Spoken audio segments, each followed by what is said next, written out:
Buenos días, bienvenidos a este nuevo Beauty Talks en el que vamos a hablar en esta ocasión de la metamorfosis cosmética. Todos somos conscientes de los muchos cambios que están sucediendo no solo en el sector de la belleza, sino en todos los sectores. Y aquí en este encuentro queremos daros algunas pistas, algunas ideas para afrontar estos cambios que el COVID no ha hecho más que acelerar y que nos ha plantado delante de nosotros para afrontar retos de verdad importantes. En Beauty Talks nos encontramos todos los protagonistas de este sector de la belleza, estamos los retailers, estamos los fabricantes y distribuidores y estamos los periodistas. Hoy vamos a hablar de 4 temas. El primero va a hablar Val Díez, directora de Estampa, de la transformación de la industria de la belleza al encuentro de una nueva normalidad. Luego nos hablará el doctor Vicente Soriano sobre la normalidad de los próximos meses. En tercer lugar, Laureano Turienzo, el nuevo escenario, presidente de la Asociación, por cierto, de Empresarios de Retail. Y en último lugar hablaré yo de lo que han sido las conclusiones del New York Retail Federation. Sin más, doy paso a Val Díez.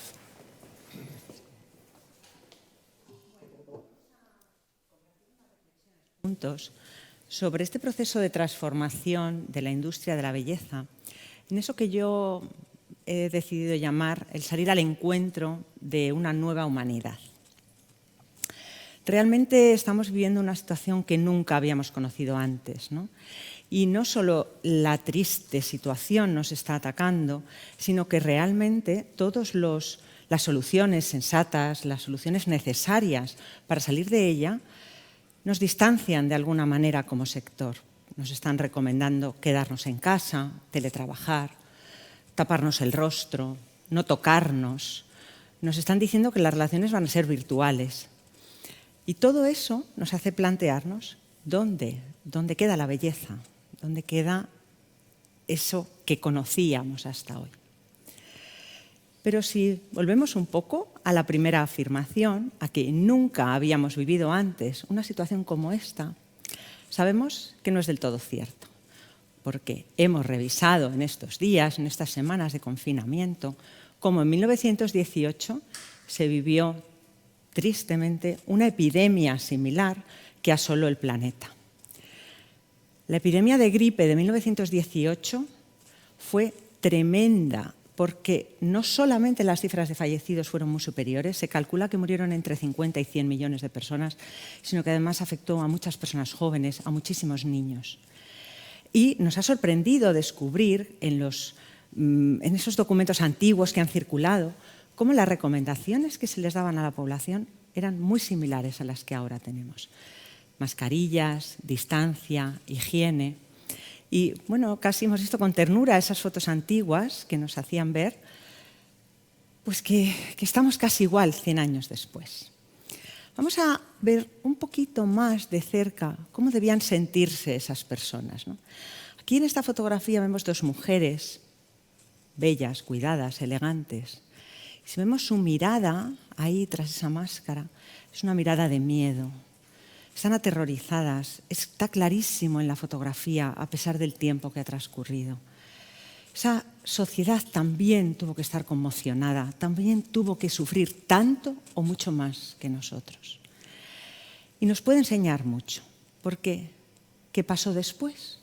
¿Qué pasó después de todas esas recomendaciones que se parecen tantos a las nuestras? Pues lo que pasó fueron los felices años 20.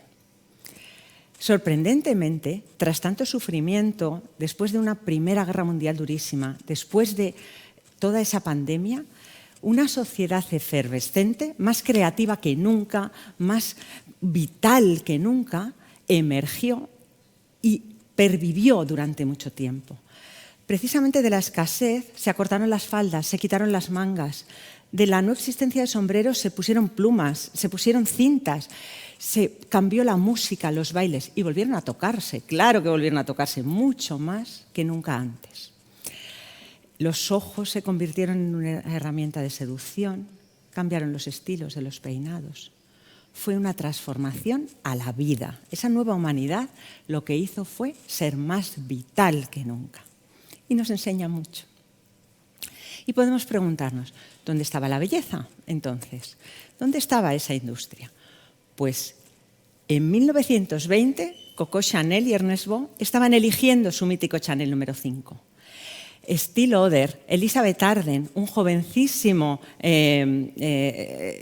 Schuller que estaba poniendo los cimientos de L'Oréal, estaban creando, por encima de todas las dificultades, la industria de la belleza más sólida, duradera y transformadora que se podía imaginar.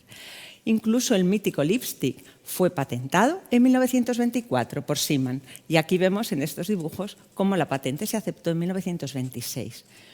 De manera que toda esa sociedad, toda esa vida, seguro no la conoceríamos igual sin esa industria de la belleza. ¿Cuántos de esos valores persistirían en la sociedad de hoy?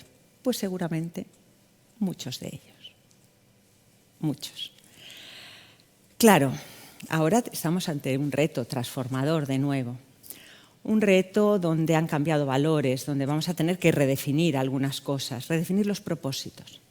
Ha sido muy interesante, tremendamente relevante, la declaración de la Business Roundtable en Estados Unidos, donde en solo una cuartilla, 181 CEOs de las empresas más poderosas del mundo han reconocido juntos que el propósito de las empresas hoy tiene que ir mucho más allá de los beneficios, mucho más allá del interés de los accionistas. Tiene que estar compartido con la sociedad, con los stakeholders, con proveedores, clientes.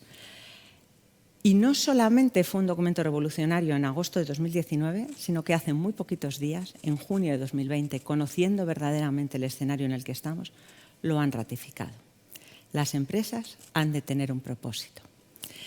Y ese propósito, cuando hablamos de la belleza, pues a veces nos puede desconcertar. Pero cuando uno se pone a analizar los grandes propósitos, los trascendentes, ve que siguen vigentes aquellos definidos por Platón: el bien, la verdad, la belleza y lo heroico. Estos 4 valores siguen perfectamente vigentes hoy y siguen siendo los más importantes para que algo perdure para el ser humano. Acabamos de presentar hace muy poco en Estampa un estudio realizado por Kantar que nos ha enseñado que el consumidor de ahora es un consumidor que hemos llamado CSS, es un consumidor consciente, es un consumidor sostenible y es un consumidor solidario. Por primera vez se ha considerado el consumo como una forma de solidaridad. Vayamos a los bares para ayudar a los bares, vayamos a los restaurantes para ayudar a los restaurantes, vayamos a la perfumería, porque hay 35.000 empleos directos y más de 200.000 indirectos en torno a este sector. Y además, los accionistas, los inversores, comparten lo mismo, según estudios que acaban de publicarse a nivel global. Estamos en una sociedad que está necesitando valores donde esos de Platón ahora se transforman en transparencia, ética, RSC, diseño, vanguardia, estética, naturaleza, lo heroico, lo innovador, lo que nunca se había hecho. Todos estos valores son los que nos van a ser el motor de la transformación. Y habrá 2 velocidades. Una transformación a corto, porque todos necesitamos resurgir pronto. Ahí tenemos que asumir que la recuperación en nuestro sector va a ser en U más que en V, que hay muchas sensibilidades, que va a costar, que hemos de respetar, que hay muchas situaciones todavía desconocidas. Pero nosotros hemos de ser motor emocional, hemos de serlo y hemos de saber que ese mundo tecnológico no va a poder salir adelante sin nosotros. Seguramente tendremos que revisitar algunos de los códigos porque la seguridad no es un motor de atracción. A mí alguien me dice, ven a mi tienda que es muy segura. Si esa es la promesa de valor, me quedo en casa. No, si me dicen, ven a mi tienda que vas a descubrir algo que te va a hacer muy feliz o vas a disfrutar. Y no te preocupes, que la experiencia va a ser segura. Es diferente. De manera que tenemos que volver a recuperar el valor de la experiencia, que es donde somos realmente un sector que aporta, un sector diferencial. Tenemos seguramente que hacer cosas desde el punto de vista de la categoría, porque hablar del perfume, por ejemplo, tenemos que volver a decir, te vas a perfumar seguro. Perfumarse es maravilloso, es muy seguro y se puede entrar en una tienda con gel hidroalcohólico en las manos y coger un envase de perfume, es touchless, no vas a ponértelo en contacto con ninguna parte de riesgo y disfrutar de nuevo de la curiosidad de investigar en el perfume. Lo vamos a tener que hacer en pocos días, lo vamos a tener que hacer pronto. El valor de la mirada, el recuperar la experiencia del color, ha dado muchos quebraderos de cabeza el tema de los tester. Y hay soluciones muy fáciles, como un hisopo de madera de bambú ecológico con un algodón, donde tú puedes probar muy fácilmente, impregnarte en tu piel y ver si es el rojo de labios es el que estabas buscando o ese fondo de maquillaje. Tenemos que avanzar, además de, por supuesto, con las soluciones tecnológicas, que hay increíbles iniciativas muy novedosas, como ver los probadores virtuales de maquillaje o situaciones así. Pero luego tendremos una evolución de más medio-largo plazo, esa transformación hacia el futuro, donde tendremos que estar al lado de esos nuevos valores de la sociedad, proponiendo nuevas cosas. Y seguro que la innovación y la sostenibilidad van a ser los dos grandes drivers, pero no se justifican en sí mismas. Esa sostenibilidad, ese planeta que hemos visto resurgir con el confinamiento humano, nos está mandando un mensaje de que quiere ser respetado, quiere ser escuchado, y los consumidores también lo queremos así. La innovación nos va a dar el motor para que esa compatibilidad entre la ciencia y la naturaleza sea posible. Pero tendremos que ofrecer experiencias vibrantes, rompedoras, disruptivas, clásicas o no clásicas, atrevidas, feministas, conservadoras, cada uno como es. Somos un sector de diversidad, de respeto y de emociones. Y eso seguirá y perdurará. Y creo que lo más interesante de esta industria es que en este nuevo proceso de esa nueva humanidad tenemos que contribuir a que el mundo sea más bello. Tenemos que ayudar a las personas a que se cuiden durante toda su vida, respetándolas en su diversidad, ayudándolas a expresarse como son y haciéndolo compatible con el respeto al planeta. Seguro que con eso nos encontraremos con esa nueva humanidad. Gracias. Vicente. ¿Tienes que dar al pasar?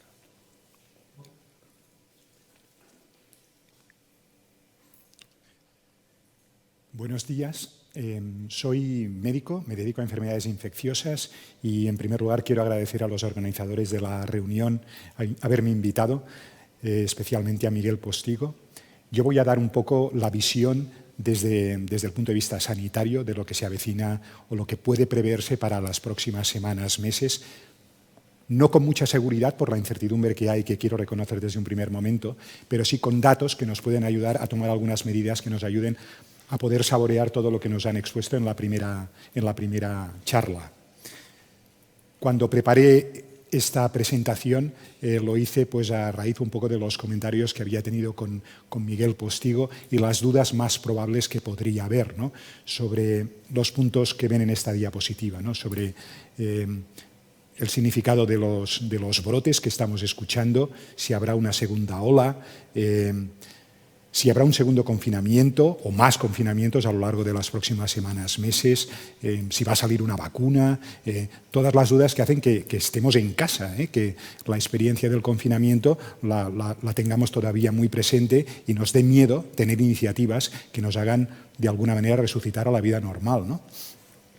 Bueno, lo que quiero en primer lugar señalar, y nos han hablado de la gripe que llamaban mal llamada española del año 18, pero también quiero decir que lo que ocurrió entonces sobre todo estaba condicionado porque era la Primera Guerra Mundial, ¿no? Entonces se murieron sobre todo muchos soldados americanos jóvenes en Estados Unidos, que es donde empezó la epidemia, y esto se trasladó a todo el mundo.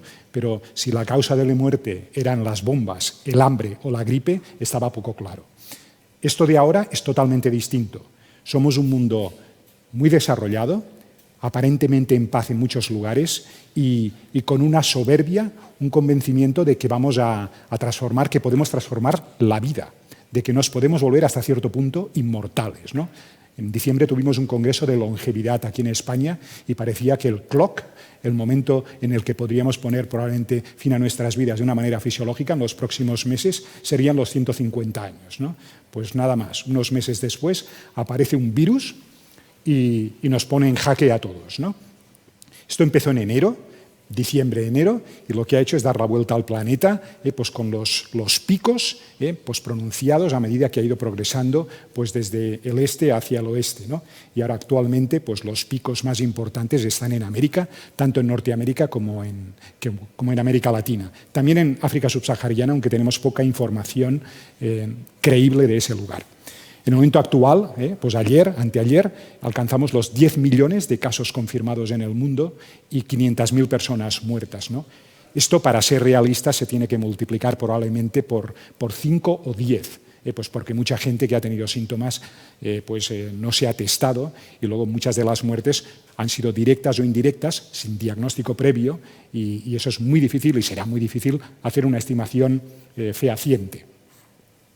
Bueno, esto es una pincelada, pues básicamente para quitar mitos y acercarnos lo más que podamos a la realidad.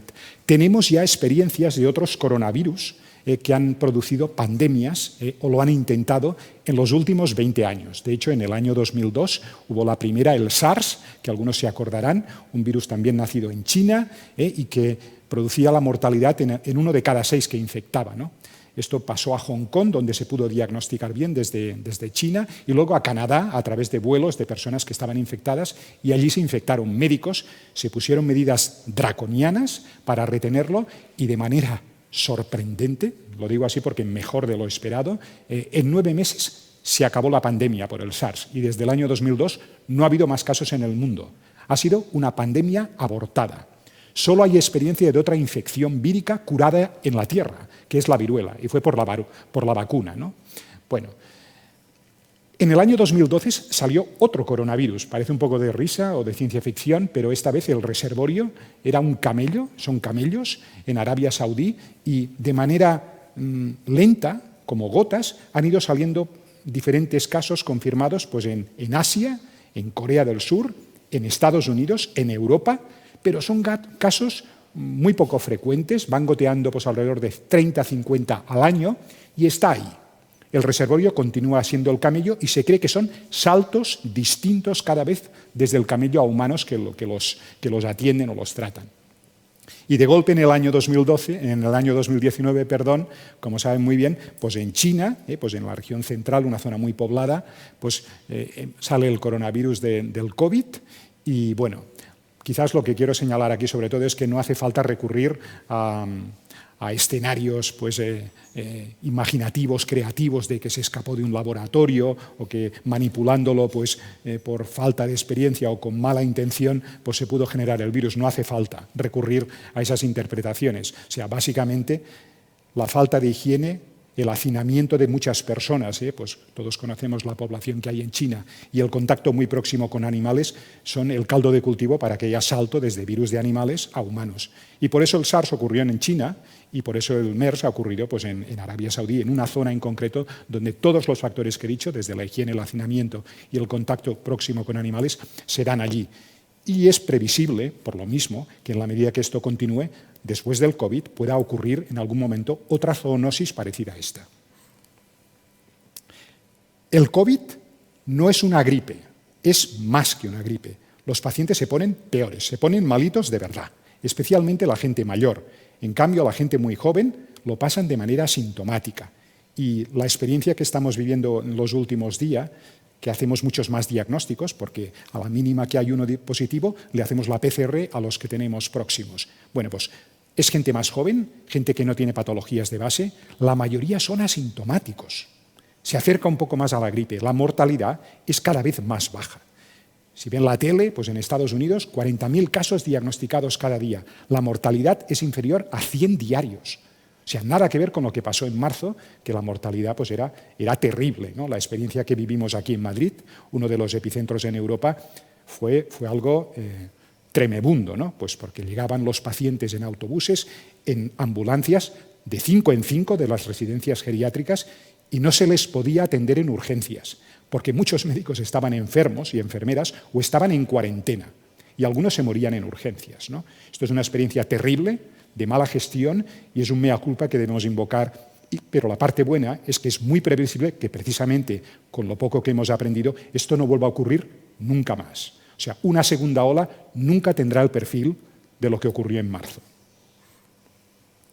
Esto es lo que pasa en el curso natural de la enfermedad. Uno se expone, se infecta, el 70% son asintomáticos. De los que hacen síntomas, algunos se ponen malos, que básicamente son la gente mayor, que tiene alguna enfermedad como la obesidad, fumadores, diabetes, y algunos requieren ventilación mecánica, que es estar en una unidad de cuidados intensivos. La mayoría son gente muy mayores, más de 75 o 80 años. Todo el drama de las residencias pues viene a ser el protagonista de las camas que se ocuparon en intensivos, ¿no?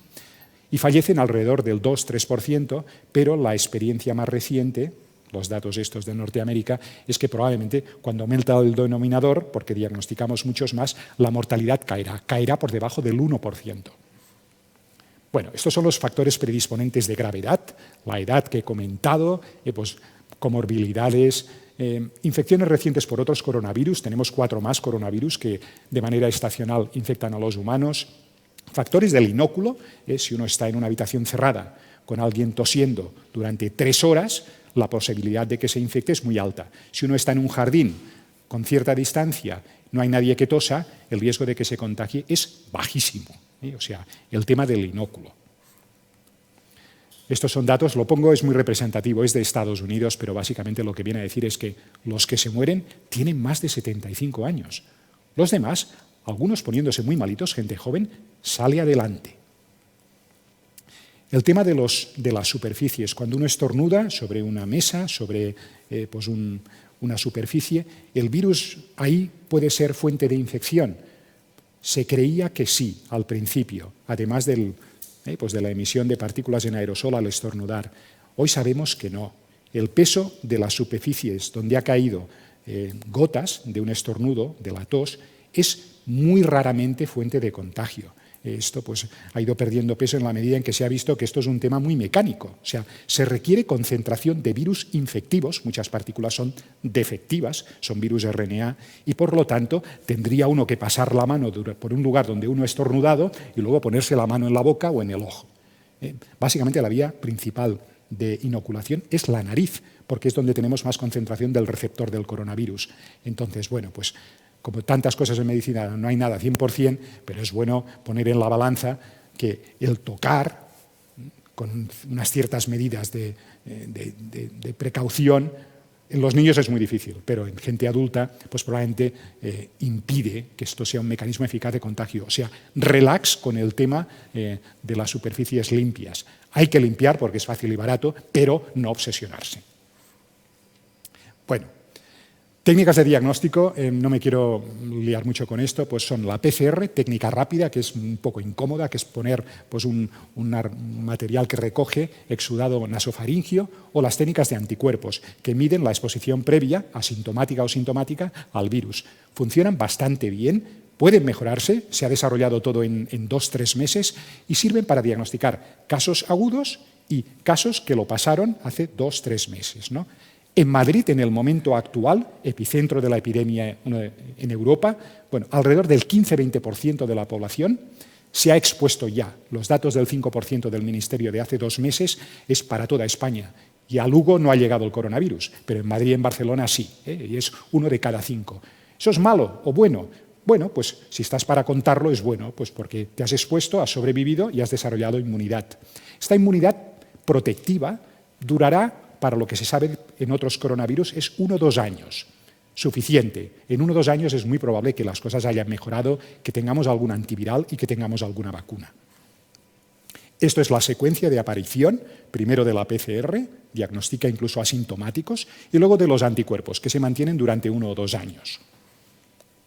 Bueno, ¿qué va a pasar pues en nuestro medio, ¿no? Pues 47 millones de habitantes, pues alrededor del 15-20% en Madrid nos hemos expuesto, ya no nos podemos infectar. Pues vamos a tener virus para 1 año, 2 años. O sea, esto apenas es estacional, no va a mejorar mucho con el sol y que los días sean largos y rayos ultravioleta. Va a mejorar pues porque lo hacemos todo fuera de lugares cerrados, porque hemos aprendido a no darnos besos y abrazos. Pero el que sea más caluroso el día o menos, la verdad, poca influencia. Este virus ha venido para quedarse y lo vamos a tener aquí hasta que tengamos una vacuna. Entonces, vamos forzosamente a tener que adaptarnos a la nueva situación. Cuando una proporción de la población ya se ha infectado, y tiene anticuerpos, o cuando tengamos una vacuna y desarrollemos anticuerpos, pues la verdad es que la pandemia se abortará porque ya no quedará gente susceptible de infectarse. Esto dura 10 días cuando uno lo coge, hace los síntomas o no, y a los 10 días o se muere o se cura.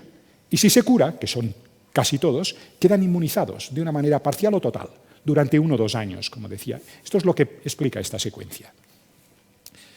En la medida en que hacemos actividades fuera de lugares cerrados, en el que al señor que tiene tos lo miramos mal y lo mantenemos en su casa, esto lo tiene que hacer uno también antes de que le miren mal, en la medida en que aislamos a la gente que tiene síntomas o que son positivos, esto reducirá el umbral de gente necesaria para que se aborte la pandemia, lo que se llama la inmunidad de rebaño. Todos hemos oído, no, tendrá que infectarse el 60% de la población, 2/3 partes, para que haya un control de la pandemia. Bueno, pues cuidando la mascarilla, el no darnos abrazos y el hacer las actividades al aire libre, probablemente la inmunidad de rebaño, con que sea de un 40-45%, es suficiente. Y ya estamos en un 20%, o sea que no vamos por el mal camino, ¿no? Bueno, esta letra no se ve, no hace falta que nos centremos mucho.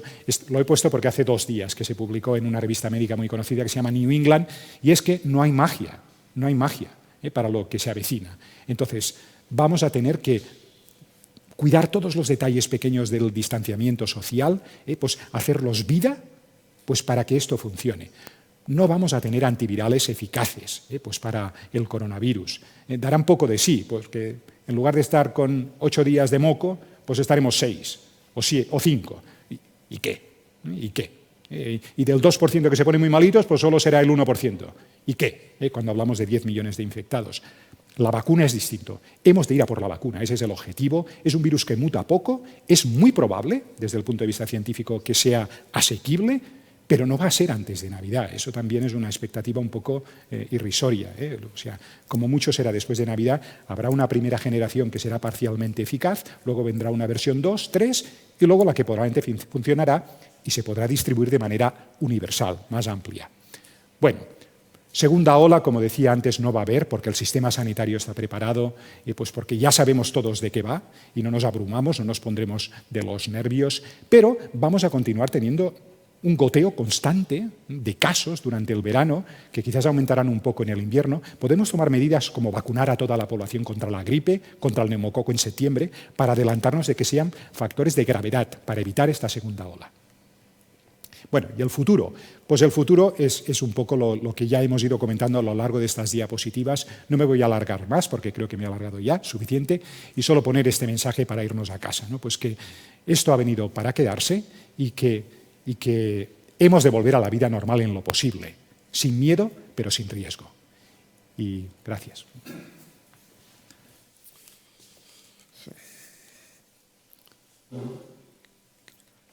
Sí, hola, buenos días. Me gustaría dar las gracias, ¿no?, por estar aquí a Planta 18 y Estampa.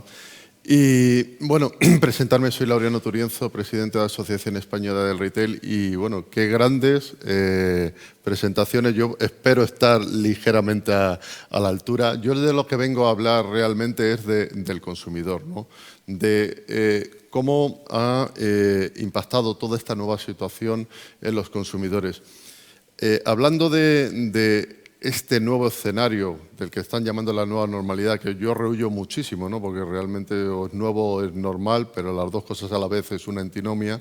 Pero a diferencia de como estudiador del consumo del 18, por ejemplo, en el 18, en el sur de Estados Unidos se cerraron todas las escuelas, se cerraron también todos los cines, todos los teatros, pero no se cerraron los grandes almacenes. Ni Macy's ni Whitaker se cerraron. Esta es la primera vez en la historia de la humanidad que se han cerrado más de 60 millones de tiendas a la vez. No existe ningún antecedente en la historia. Es la primera pandemia que existe en la globalización, a diferencia del 19 o de cualquier otro antecedente. Sucede que en 14 horas puedes ir desde Beijing hasta Madrid. Y ahí es lo que nos ha traído esta globalización, y lo que estamos viendo ahora mismo, por ejemplo, en el caso desde el punto de vista del consumo, Internet, desde el 94 más o menos hasta su gran explosión pasan más o menos unos 10, 15 años, donde empieza a hacer una realidad considerable. No olviden lo que pasó, por ejemplo, con las .com en principio del 2000. Y sin embargo, en enero, febrero, parecía que el mundo era normal. Nosotros, cualquier empresa del retail o de cualquier otra empresa, estaba hecha para subidas y bajadas del petróleo, para problemas de cualquier tipo económico, pero no para un coronavirus. ¿Y esto qué hizo? Esto hizo que realmente en 100 días las formas de consumo han cambiado más que en décadas anteriores. Hoy en día, por ejemplo, estamos viendo que en todos los países ha habido unas etapas, desde que se cerró masivamente las tiendas, menos supermercados y farmacias, etcétera, que somos tan distintos que somos tan iguales. Los chinos, los filipinos, en Taiwán, en Argentina, en Estados Unidos, han pasado los consumidores exactamente por las mismas etapas. Ustedes han visto abalanzarse contra el papel higiénico en Manila, en Los Ángeles, en Madrid, en Argentina, en todas las partes del mundo.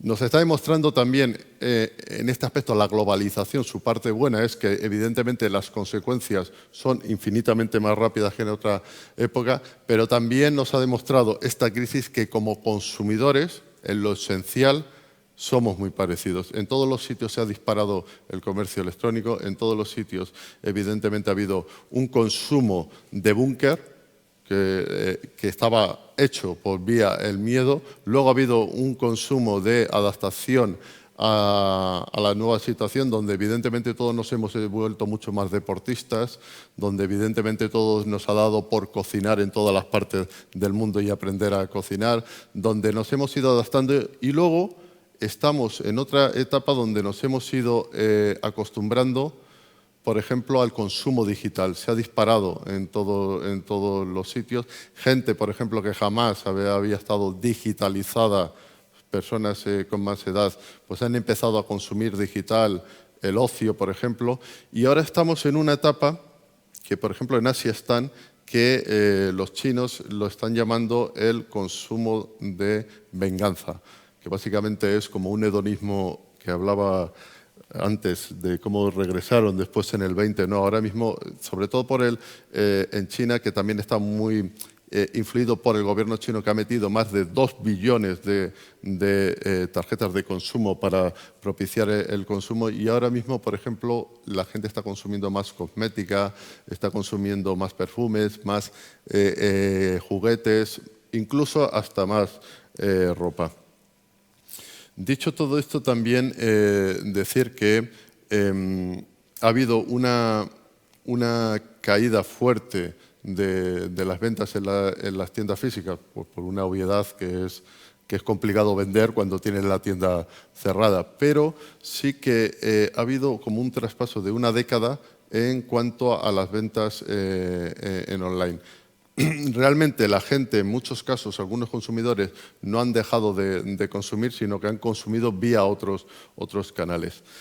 Y lo que estamos viendo es que, evidentemente, va menos gente a las tiendas, por muchas razones, porque hay aforos limitados, porque hay el tema de que ya no es tan agradable ir a las tiendas, pero sí que en todos los datos que estamos viendo son heavy buyer. Nunca en la historia del retail, jamás, ni por cercano, ha habido un ratio tan alto de conversión de los consumidores que entraban en una tienda y que compraban inmediatamente. Eso también tenemos que entenderlo, que las estrategias tienen que cambiar completamente. No tienes que obsesionarte tanto con el flujo de tránsito de número de consumidores que entran en tu tienda, sino con la calidad del flujo que entra en tu tienda. Y para eso necesitas establecer muchas estrategias digitales. Luego, evidentemente, cosa que estamos viendo es que la gente pasa muchísimo menos tiempo en las tiendas, por tanto, La gente va directamente a comprar lo que quiere comprar, lo coge y se va. Y acuérdense que toda la historia del comercio, ¿en qué estaba basada? Todas las estrategias y todo el marketing y todo lo que hemos aprendido. Cuanto más tiempo esté en nuestras tiendas, mejor. Eso ha cambiado completamente. Y de hecho, estamos viendo que todos los grandes retailers del mundo, desde Tesco, Walmart, Corte Inglés, cualquiera, todos los datos que han estado aprendiendo, acumulando sobre consumidores durante 3, 4 décadas, prácticamente han tenido que tirarlos a la basura. ¿Por qué? Porque las formas de consumo por ahora empiezan a ser muy distintas, ¿no? Y estamos en un momento de navegando mares no cartografiados. Realmente los retailers tienen que empezar a volver a observar a ese consumidor que empieza a ser distinto, ¿no? Y entonces es un momento muy interesante para reaprender, reiniciar estrategias, etc. Luego también lo que básicamente el retail se basaba en 4 puntos que tenían que ver para que tú, si abrías una tienda física, tenía éxito o no. 1, la ubicación. 2, el surtido. 3, el precio. Y 4, la atención al cliente. Si tú tenías esos 4 atributos, sin duda ibas a triunfar. ¿Qué es lo que sucede ahora por primera vez? Que existe un atributo que no se le esperaba en absoluto, que es la seguridad. Si tú realmente no transmites seguridad en un sitio, si realmente no das la sensación esta de seguridad, no vas a vender, evidentemente. Y yo estoy muy de acuerdo con lo que comentabas, de que el gran diferencial de los retailers, incluso en este escenario, debe ser la experiencia. Y yo siempre he hablado que si al final no vamos a hacer ese viaje hacia el nuevo escenario, hacia el algoritmo, bueno, pues para eso está en Amazon, que llevan 25 años estudiando los algoritmos, etc. El futuro pasa por el algoritmo con corazón. Y el algoritmo con corazón pasa porque en las tiendas físicas sucedan cosas que tienen que ver también con la seguridad, pero con la experiencia de compra. También decir, bueno, que simplemente que se han disparado por ejemplo, las apps de compra por teléfono online, y las nuevas tendencias que están ocurriendo en todo el mundo, porque insisto y vuelvo a insistir que si algo nos ha enseñado esta pandemia es que somos tan distintos que somos terriblemente iguales. Los consumidores ante la pandemia han consumido exactamente igual. Y yo he estudiado bastante todo el tema del 19 y del 18 y también, por ejemplo, Katrina. El consumo que ha habido ha sido un consumo bajo, un consumo de guerra o de posguerra, etcétera, y las formas de consumo fueron muy parecidas en el 19. Por ejemplo, los grandes almacenes Macy's, lo que está documentado, se agotaron ciertos consumos que tenían que ver con, por ejemplo, la comida enlatada, que ha sido exactamente ahora parecido. Y ahora las nuevas formas de consumo que están sucediendo en todas las partes del mundo, las nuevas tendencias van por el BOPIS. BOPIS es Buy Online, Pick Up in Store, o sea, la gente compra en online, pero va a recogerla a la tienda física. ¿Por qué? Porque los retailers lo que hacen es estrategias para que se recoja en tienda física, entre otras cosas, por 2 razones. Una, por la rentabilidad, y 2, porque de lo que nos están hablando grandes consultoras del crecimiento insostenible del e-commerce es literalmente imposible. ¿Por qué es imposible? Pues por una cifra.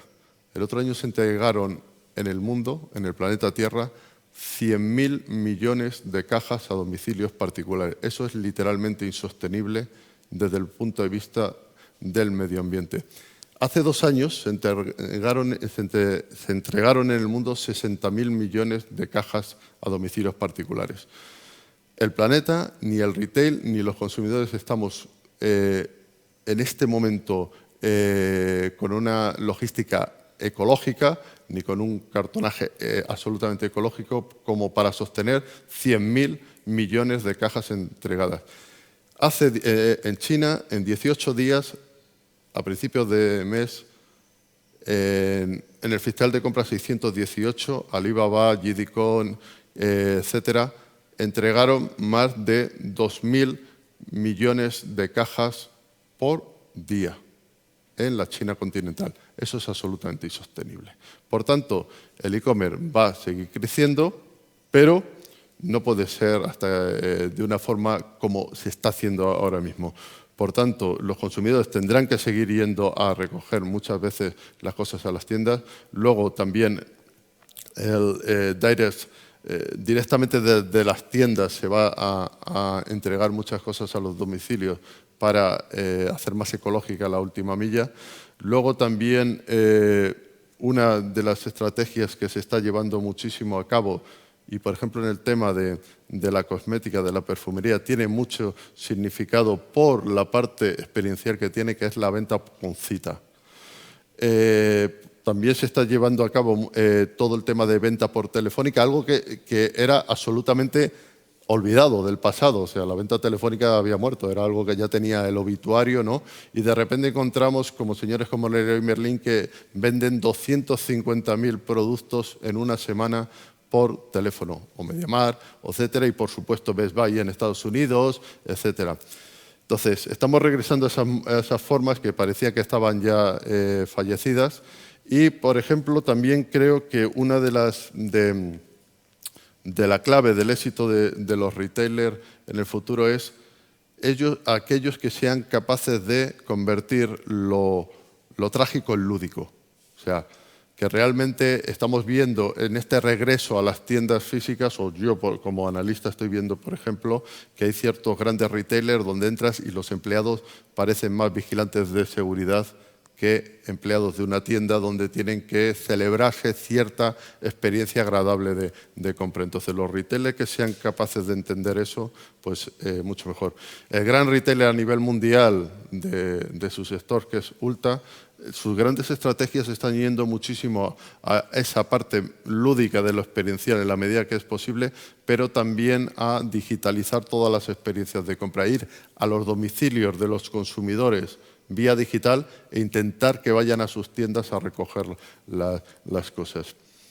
Por ejemplo, en su app, Ulta ha tenido 19 millones de tonos que se han sido probados en apenas 100 días en una sola app. Entonces, eso nos está demostrando que los consumidores no han dejado en este miedo de interesarse por la cosmética, etcétera. No, lo único que han empezado a ver que tienen que probarla de una forma digital, segura, etcétera, ¿no?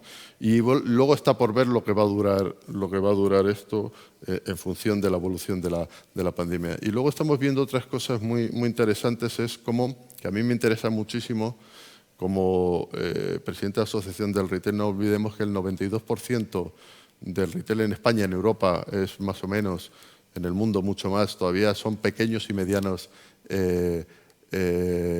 empresas, ¿no?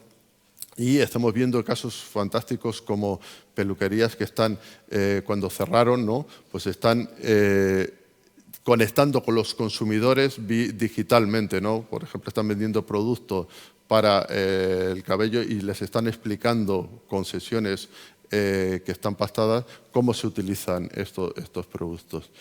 Y bueno, básicamente esto era lo que quería comentarles y muchas gracias por todo. Gracias, Laureano. Última ponencia. Vamos a hablar de lo que han sido las conclusiones en Nueva York, la feria de retail que se celebra ahí todos los años en el mes de enero. Es la feria de retail más importante a nivel mundial. En el mes de marzo, al principio, tuve que hacer una presentación a los clientes de Planta 18, una en Barcelona, otra en Madrid, donde tenía el reto en una hora de resumir lo que había sido la conferencia. Ese reto ahora lo tengo que superar porque son en 12 minutos, tengo que comentaros lo que han sido estas conclusiones. Y es difícil porque hay más de 800 expositores en la feria y 400 ponentes de altísimo nivel. Conferencias que evidentemente no he escuchado todas, pero sí las más importantes y otras las he leído. Y la idea quizá más interesante que me traje de esta última conferencia de Nueva York es que ha cambiado completamente el chip. En los años 19, 18, 17 se hablaba del apocalipsis del retail. Y ahora, porque estaban cerrando muchísimas tiendas, muchos lo achacaban al efecto Amazon. Y sin embargo, este año se hablaba de la revolución del retail. Y quizá no había, este es un título que he puesto yo, no es que el título de la conferencia fuera este. Pero quizá se habla de revolución del retail porque ya retail es mucho más que una tienda física. Es mucho más que 4 paredes, un producto y unos empleados. Y dicho esto, voy a las 7 ideas claves que yo creo que han sido las más importantes de esta conferencia. Probablemente si otro hiciera una interpretación saldrían otras 7, pero para mí estas son las más interesantes. La primera es que si no estamos dispuestos a tomar riesgos, no vas a sobrevivir. Como hablo a ejecutivos de empresas, evidentemente, tanto de retail como profesionales fabricantes de distribución de productos. En este caso es una frase de René Langer, que es un ejecutivo de una empresa de distribución, pero subyacía en todas las conferencias. Me da igual que hablemos del CEO de Starbucks, de Walmart o de Microsoft. La idea es, hay que tomar decisiones que impliquen riesgos. Y ojo, cuando te equivoques, y esto lo decía el CEO de Starbucks, no preguntes a tus empleados qué narices ha fallado. Pregúntales qué hemos aprendido. Porque si tú traduces cualquier fracaso o cualquier resultado un poco negativo en más negatividad, te acabarás cargando todo lo que es la parte creativa de la empresa. La segunda idea. En el año 19, como gran fenómeno, se hablaba del móvil como herramienta de marketing fundamental. Y todos decían, mobile first, tenlo en la cabeza lo primero. Sin embargo, aquí ha habido un cambio, yo voy a contar. En el proceso de compra, un consumidor quiere comprar un producto, va a una tienda y pasa por una puerta. Por eso es tan importante, en el entorno de retail y los fabricantes y distribuidores, negociáis con los retailers la posición de vuestro producto. La entrada a la tienda es un punto muy caliente y se estudia cuál es el flujo de la gente que entra a la tienda. Sin embargo, eso ha cambiado. La puerta de entrada para comprar ya no es la puerta de una tienda, es el móvil. Cualquier persona, daban datos, que quiera comprar un producto, donde primero entra es el móvil. Por eso tenemos que pensar cómo aparecemos cuando un cliente pregunta por nuestro producto a través del móvil. Ese es el layout nuestro del móvil, ¿vale? Por eso decían mobile first, no, mobile only. Esa es la segunda idea. Tercera, conocimiento y gestión del customer journey. Importantísimo, ¿verdad? Implica digitalización total. La conferencia de Satya Nadella, que es el CEO de Microsoft, quizá la conferencia más comentada con Laureano, que estuvo conmigo ahí también en Nueva York, quizá esta fue la conferencia más comentada porque lanzó, sin no citarlo, muchos mensajes en contra de Amazon. Amazon vende mucho, tiene un algoritmo estupendo, maneja muchísima información. Y les decía a los retailers, este señor, Satya, les decía, si supierais el valor que creáis de información y si ese valor de información lo utilizáis con vuestros fabricantes, proveedores, partners, en vez de dárselo a un tercero, clara referencia a Amazon, lo que estáis ganando es brutal. Por lo tanto, esa digitalización total que tenéis que emprender, no la pongáis en manos de un tercero que apenas conocéis, llámese Amazon. Trabajarla vosotros internamente y trabajar luego con distintos proveedores. Pero ojo, este señor Lee Peterson, tío muy interesante a seguir, es un consultor. Yo estuve en 2 de sus conferencias, decía, ojo, a la hora de digitalizar, tened en cuenta que la tecnología no es lo disruptivo, el consumidor es el disruptivo. Hoy hay muchísimos grupos de consumidores y los puedes conocer gracias a la tecnología. Pero no empieces por la tecnología, empieza por conocer a tu consumidor y utiliza la tecnología para llegar a él. Y por eso decía el CEO de Target, todo lo que hagas siempre que tenga el foco en el consumidor. Por lo tanto, digitalización total, Customer Journey.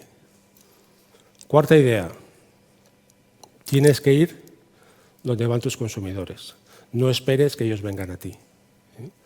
Y esto se traduce que de alguna forma tenemos que conseguir ir de lo tradicional, de los modelos tradicionales de gestión de tienda o de distribución, a los emerging commercial models, a los nuevos modelos.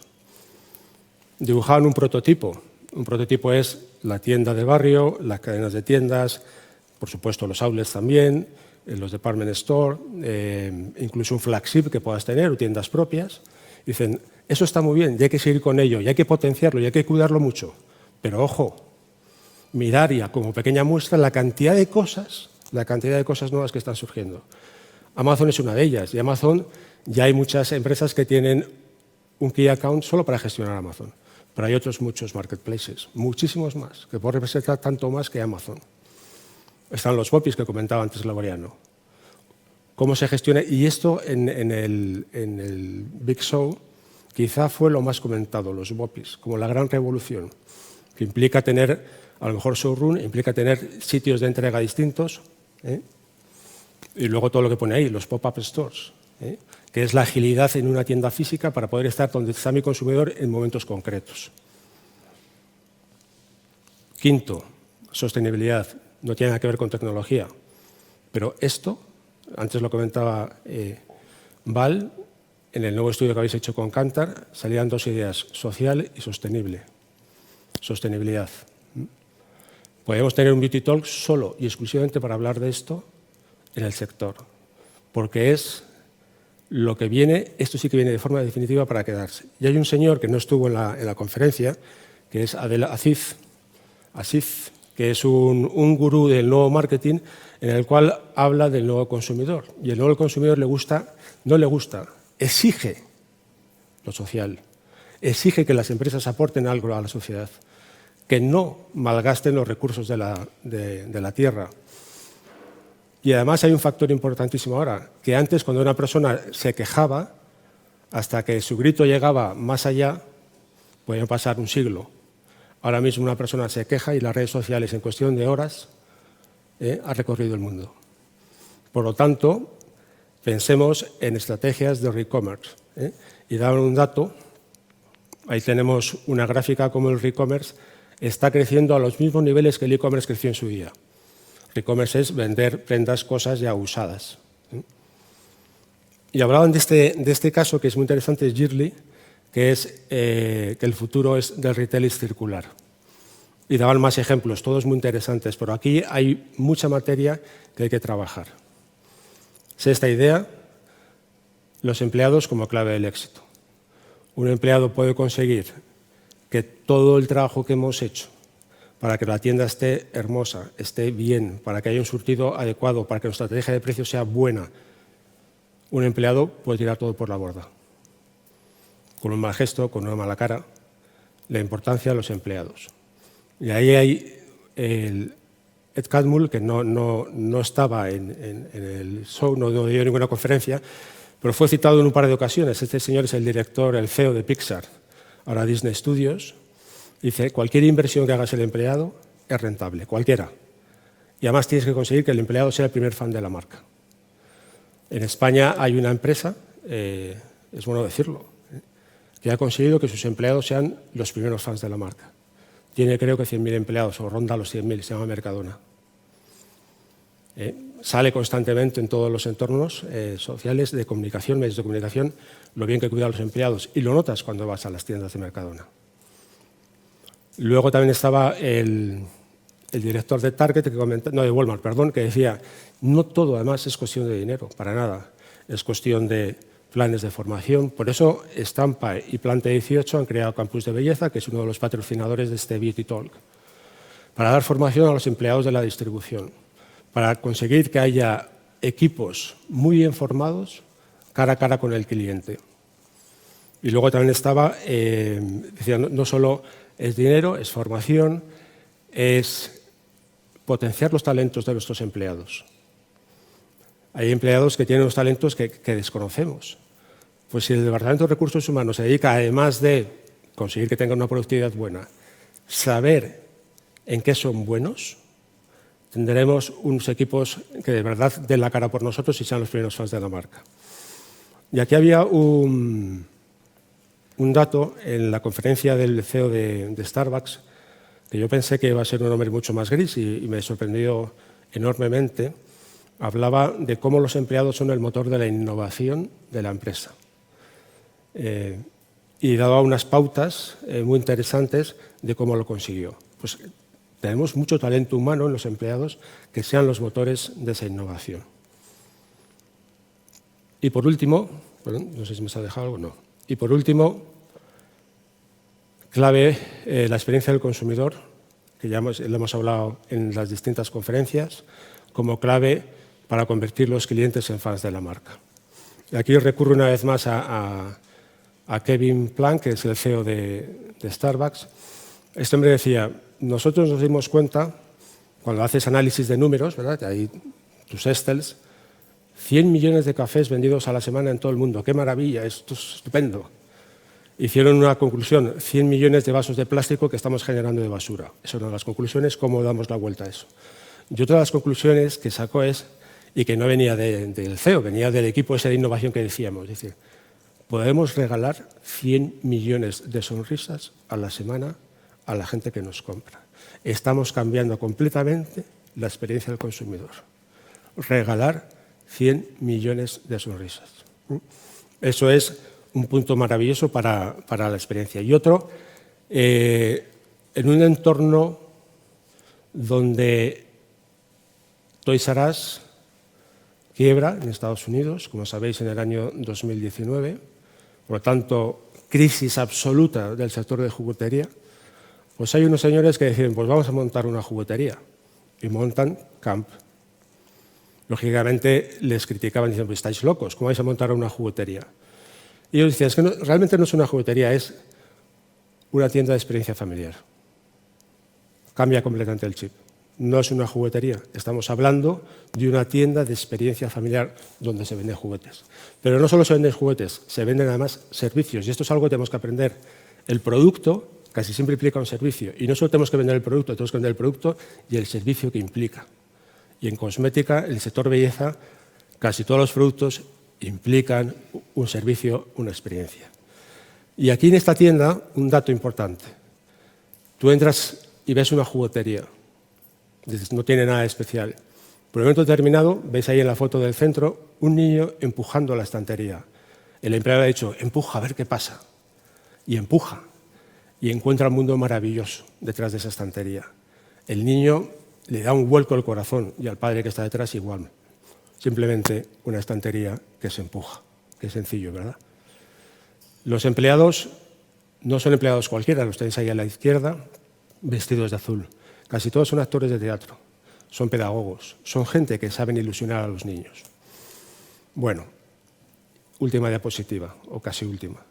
La experiencia es todo. ¿Cómo es nuestro storytelling? ¿Cómo es el personal que tenemos? ¿Realmente vendemos productos o productos y servicios? ¿La tecnología está para facilitar al consumidor el contacto o está para estropearlo?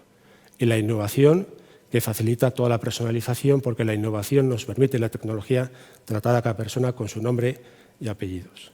En definitiva, el presente que tenemos es apasionante, el futuro inmediato es igual de apasionante y creo que en el 2021, en Nueva York, en enero, vamos a ver cosas muy, muy interesantes y estáis todos invitados a acudir a... De hecho, tenemos previsto con la Asociación Española de Retail organizar desde España un grupo de empresarios para estar allí y escuchar en vivo y en directo lo que allí se cuece y se vive.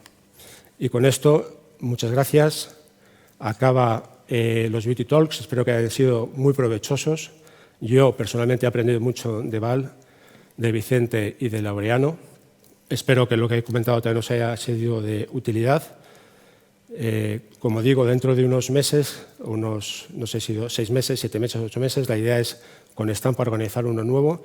Hablaremos, pero quizá puede ser el de sostenibilidad un buen tema, se me acaba de ocurrir, no estaba previsto.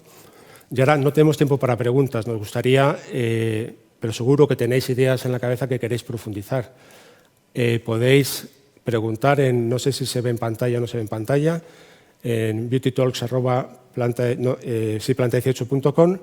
Cualquier pregunta dirigida a Val, a Vicente, a Laureano y a mí, y nuestro compromiso es, siempre y cuando no sean muchísimas preguntas, evidentemente, es contestaros o daros alguna matización de alguna cosa que no hayáis entendido o que queráis profundizar. Muchísimas gracias y hasta pronto.